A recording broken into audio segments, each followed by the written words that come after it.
Jadi tidak ada istilah malu untuk atau minder untuk kita mau sukses. Karena malu dan minder itu adalah bagian dari mental block, yang mana tahu kan block itu membatasi.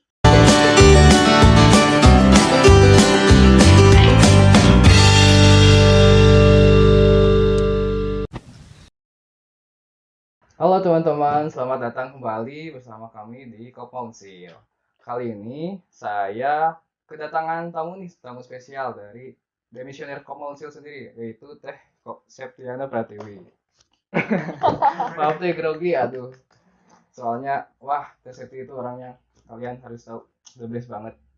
Oh. Oke teman-teman, pada kesempatan kali ini, kita uh, berjumpa lagi secara virtual video gitu. Jadi kalian bisa melihat saya secara langsung gitu, secara visual secara langsung. Biasanya kita hanya mendengarkan suara di Spotify, tapi kali ini uh, kita tampil muka gitu di YouTube Komonsil. Oke Teteh, kali ini kita akan membahas mengenai beasiswa nih Teh.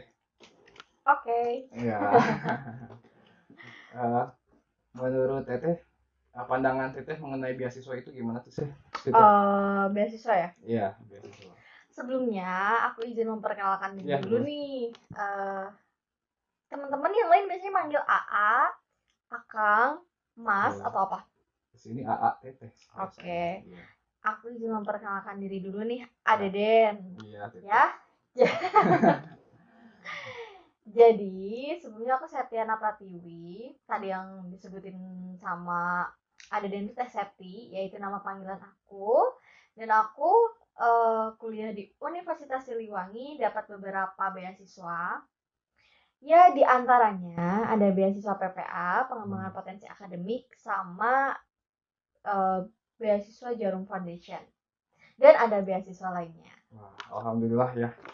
Eh, Pengalaman Teteh nih, mungkin yang pertama, apa sih yang harus disiapin sebelum kita mengenal lebih jauh gitu mengenai beasiswa. Jadi persiapannya kayak gitu. Oke. Kalau pengalaman aku pribadi, supaya kita dapat beasiswa ataupun kita mau proses memperjuangkan beasiswa, dulu tuh sebelum masuk kuliah, aku cari dulu beberapa beasiswa yang ada di perguruan tinggi. Khususnya untuk S1 itu apa aja sih? Nah, beberapa di antaranya yang jadi wishlist aku tuh memang beasiswa Jarum Foundation. Kemudian aku baca persyaratan untuk beasiswa tersebut.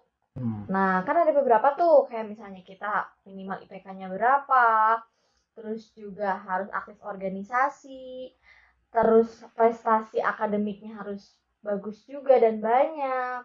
Jadi untuk poin-poin itu khususnya aku coba untuk menyesuaikan diri di kampus, berarti harus aktif di kelas, terus ikut juga dan tergabung di organisasi mahasiswa, dan ikut banyak kegiatan perlombaan. Nah, selain itu yang penting biasanya juga ada beberapa beasiswa yang mewajibkan kita itu bikin esai atau kalau enggak karya ilmiah. Nah, portofolio gitu. betul banget. Aku cari tahu gimana cara membuat itu. Kan ada beberapa sistematikanya nih yang harus kita ikuti. Nah, kita mempelajari sistematika itu, terus banyak nanya juga, banyak baca juga, karena untuk membuat karya ilmiah itu kita harus berdasarkan permasalahan yang terjadi ini di sekitar kita dan dibuat secara ilmiah, melampirkan beberapa teorinya. Gitu. Rajin belajar, rajin bertanya. Kalau misalkan Teteh nih cari-cari info beasiswa kayak gitu biasanya di mana sih Teh? Oke. Kalau dulu aku biasanya cari ke guru BK. Oh, masih di SMA sebelum masuk kuliah. Iya. Tapi kalau di perguruan tinggi, aku biasanya tanya-tanya ke dosen. Terus karena aktif di organisasi, di keorganisasian, jadi tanya-tanya ke kemahasiswaan juga. Nah, buat di Unsil sendiri aku bisa tanya ke kemahasiswaan yang ada di rektorat. Ada dua bapak ya itu yang selalu komunikatif dan mau menerima aku kalau aku datang ke sana.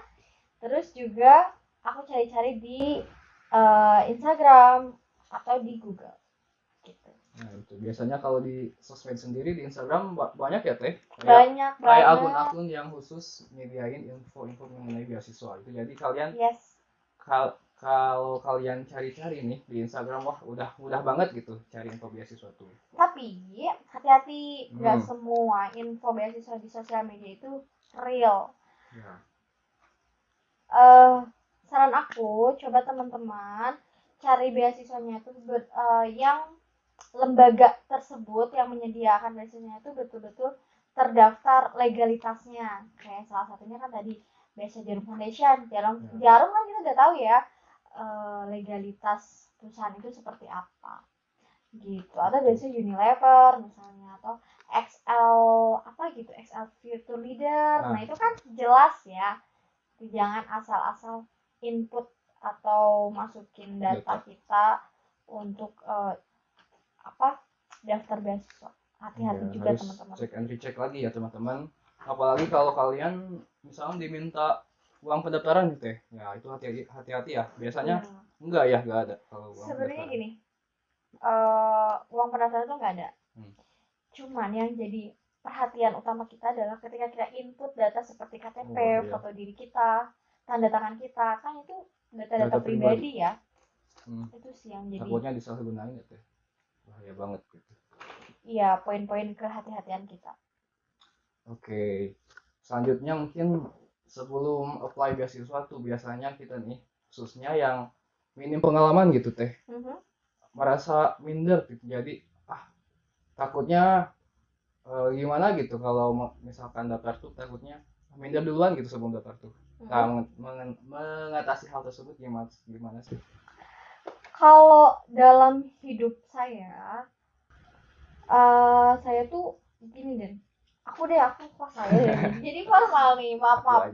Ingatnya salah sebelah. Kalau dalam hidup aku sendiri Den ya, jadi tidak ada istilah malu untuk atau minder untuk kita mau sukses. Karena malu dan minder itu adalah bagian dari mental block, yang mana tahu kan blok itu membatasi, menutup. Nah, kalau kita ada malu dan minder, ya udah kita akan menutup diri untuk kesuksesan. Jadi, malu dan minder ini itu harus dihilangkan, dihapuskan dalam hidup kita untuk mencapai kesuksesan. Kalau misalnya teman-teman merasa belum aktif berorganisasi, menurut aku, teman-teman itu lebih baik mumpung ada kesempatan aktif di sosial. Contohnya teman-teman aktif di Karang Taruna, atau misal teman-teman nggak aktif organisasi tapi kalian aktif membantu orang tua kalian berwirausaha. Itu kan sebetulnya salah satu achievement juga yang bisa kalian jual ke pemilik atau pengada beasiswa tersebut. Gitu. Toh itu juga dinilai penting kok teman-teman. Ya, jadi added value dari diri kita sendiri tuh bisa dapat dari mana aja gitu ya Teh. Ya. Kenapa aku bisa bilang kayak gitu? Aduh maaf. Karena jadi ada temen dia tuh gak aktif organisasi nih. Cuman dia tuh lolos gitu beasiswanya. Ternyata pas aku cari tahu, dia itu memang aktif membantu orang tuanya, kayak berwirausaha di rumahnya, aktif di masyarakat, gabung di Karang Taruna, dan aktif di kegiatan-kegiatan volunteer gitu, kegiatan sosial. Nah, mungkin kayak gitu ya teman-teman, misal kalian dari jauh-jauh gitu Teh ya, kalau misalkan niat apply beasiswa tuh pastinya harus lihat dulu syaratnya apa aja. Nah, dari jauh kalian mungkin ya khususnya tadi yang pengalaman organisasi dan kegiatan sosial, nah harus dipersiapkan kayak gitu. Oke Teh, selanjutnya mungkin kita tuh udah apply nih. Nah, pasti ya ada kemungkinan gagal. Nah, untuk mengatasi kegagalan itu dan jika telah mengalami kegagalan itu gimana Teh? Kalau kita mengalami kegagalan, yang pertama kali aku lakuin, karena aku juga dulu pernah gagal, ya aku coba tarik diri dari keadaan dulu. Karena kan ketika kita gagal tuh pasti ada rasa sedih, kecewa.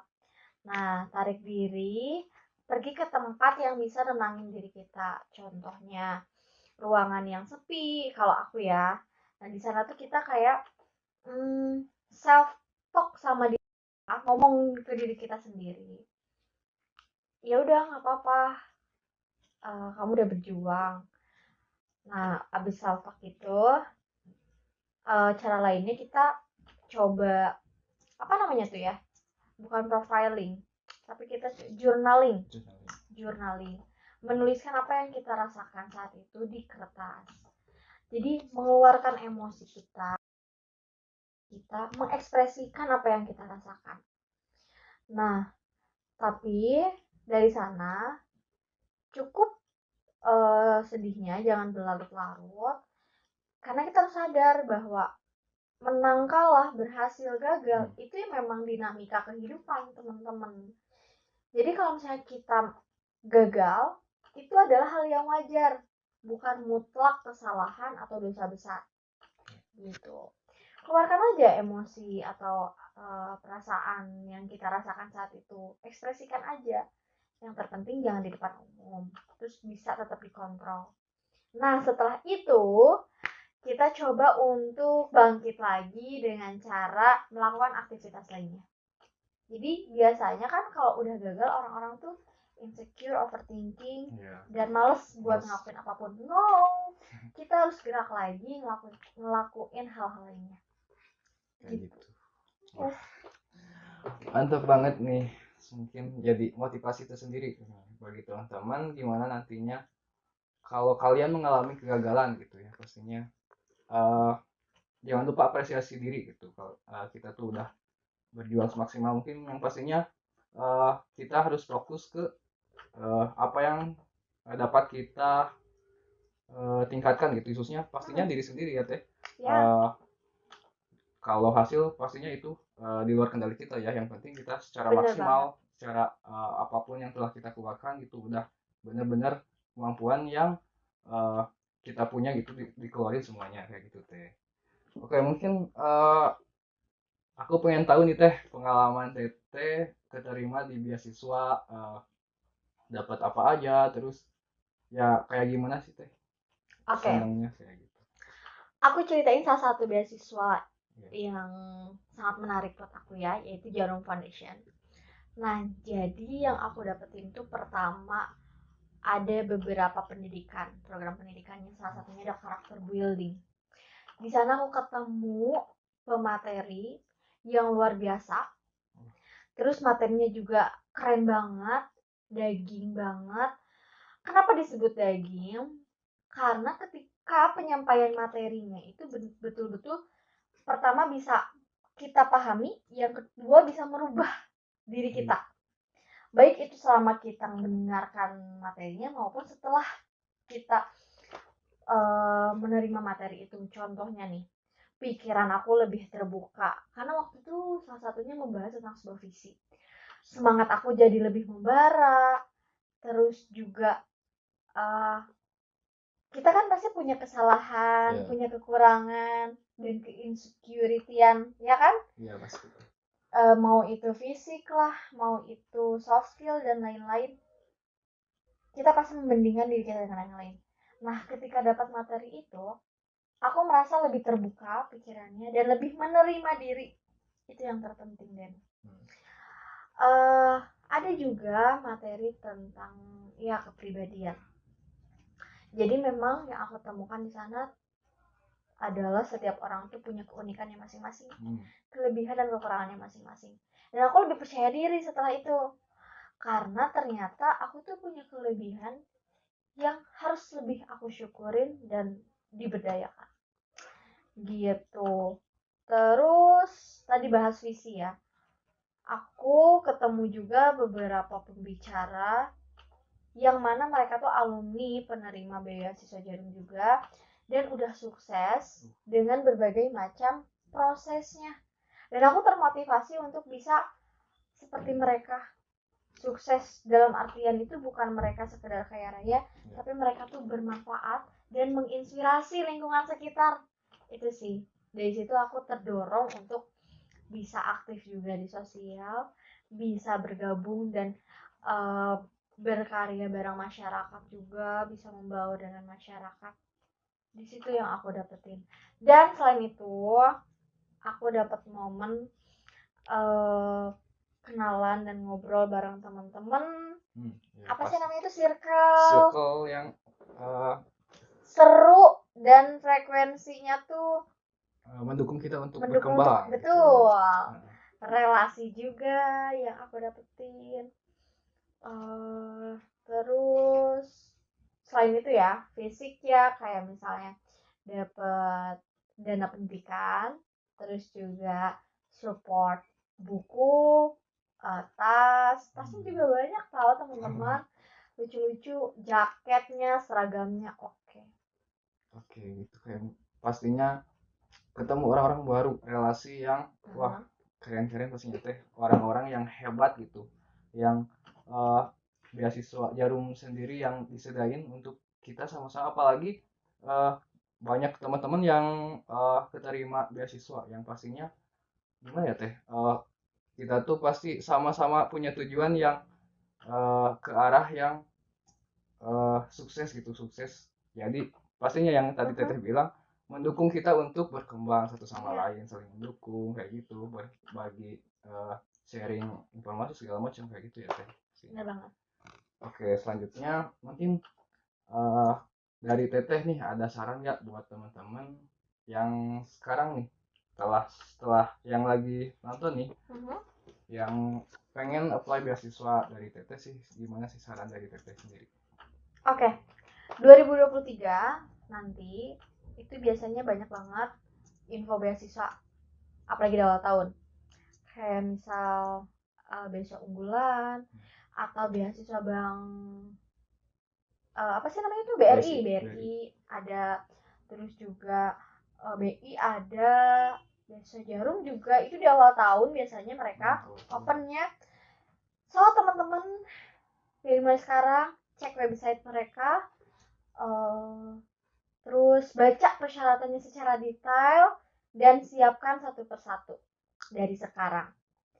Semangat, jangan putus asa atau gampang menyerah. Banyak tanya juga kalau misalnya teman-teman nggak paham sama beberapa poin yang ada di sana.